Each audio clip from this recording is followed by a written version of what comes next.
Welcome to the Omnic recap. Every Sunday we look back at what happened during the past week in Overwatch. Guess who's back?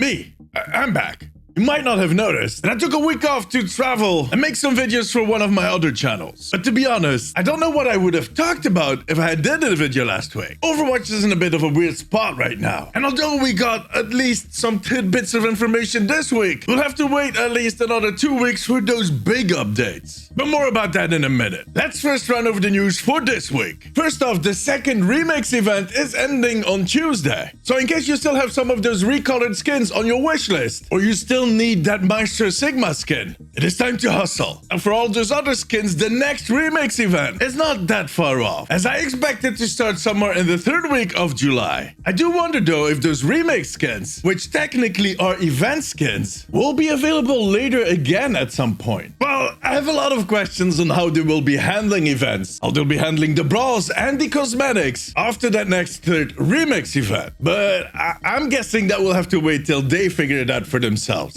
The second topic this week is that the Kickoff Clash tournament is being played this weekend. Just before I started recording this video, the Seoul Dynasty won the East bracket. In the West, later today, the losers final will be played between Dallas Fuel and Atlanta Rain. The winner of that duel gets to face the LA Gladiators for the big finals. After that, they will have a week off to return on June 16th for the Mid-Season Madness qualifiers. The other Overwatch League news this week was that Paris Eternal confirmed that they will be relocating next season to Las Vegas. I don't know what you think, but personally I feel that Blizzard is taking the removal of Paris from Overwatch a little too far. And for the final bit of news, Blizzard did a rather unannounced Q&A this week. It kind of felt like someone had a fever dream, that they had to do a Q&A or someone would die. That they jumped on their horse and came riding in on the Blizzard campus, yelling to everybody that they needed to find Jeff Goodman and that they needed to tell him to put his white dividers up. Yeah, he always has those white screens behind him.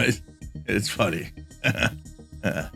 ML7 and SVB got to talk to Jeff, the lead hero designer, and Josh Snow, who is a senior hero designer. The main topic was hero balancing in the beta, which is not surprising if you look who was present for Blizzard. And not only did they look at the design philosophies for the heroes and stuff like role strengths, but they also unveiled some of the changes that they're thinking about for the second beta. Very specific things that they're currently testing and that might or might not make it into the next beta. Like removing the snare from Doomfist's Seismic Slam or Mercy's Super Jump. See, in the first beta, they made it into an actual ability. For the second beta, they want to make the way that you trigger it a little differently. The idea is that when you use Guardian Angel and you reach your target, you'll automatically jump up. Something that you can cancel, of course. But it definitely makes the super jump a lot easier. They also touched on Junkrat's trap. It was changed a little bit for the first beta, but it will be going back to its original state for the next beta. So he'll lock opponents in place instead of tethering them to a chain. All of these are interesting ideas, but not the big news that we are waiting for. We want to see that next hero, a new map, a new mode, an update on the state of PvE. But we're not getting that. And I've discussed in previous videos why. We'll just have to wait. Some of it will be unveiled during the community update that they're doing on June 16th, which is in just under 2 weeks. Next week, I'll make a video on what we can expect from this developer update and from the beta. But for now,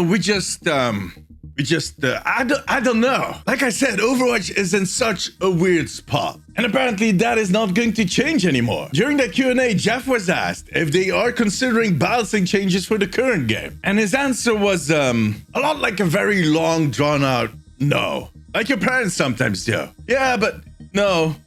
But yeah. Ask your mom. Look, it just comes down to the fact that if anything should break, they'll do an update. But other than that, it looks like Overwatch 1 has reached its final state.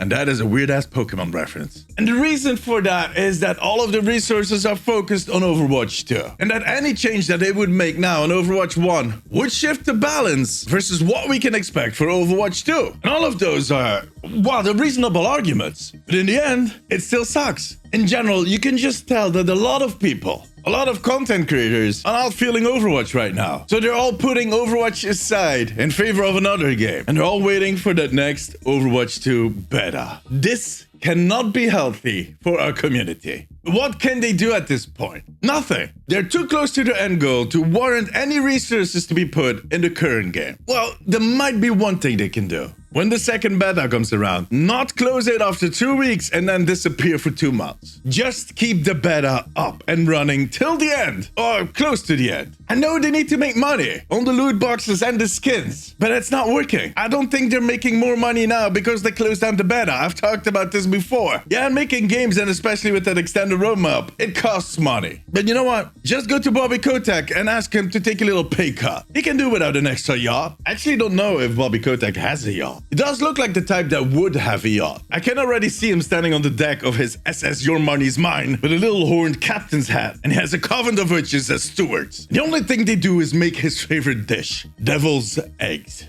Yeah, I might have gotten carried away a little bit. Sorry. He's evil. Look, it's going to get even worse before it gets better. Let's just hope that at one point, this train starts rolling and it never stops. That all of this will have been worth it. In any case, let me know in the comments what you are playing right now. Are you playing Overwatch or anything else? And if you had a yacht, what would you name it? Let me know in the comments. But now, however, that was it. Thank you very much for watching. See you on my streams on twitch.tv/DamesysTV or in my next video. Till then, take care. Bye-bye.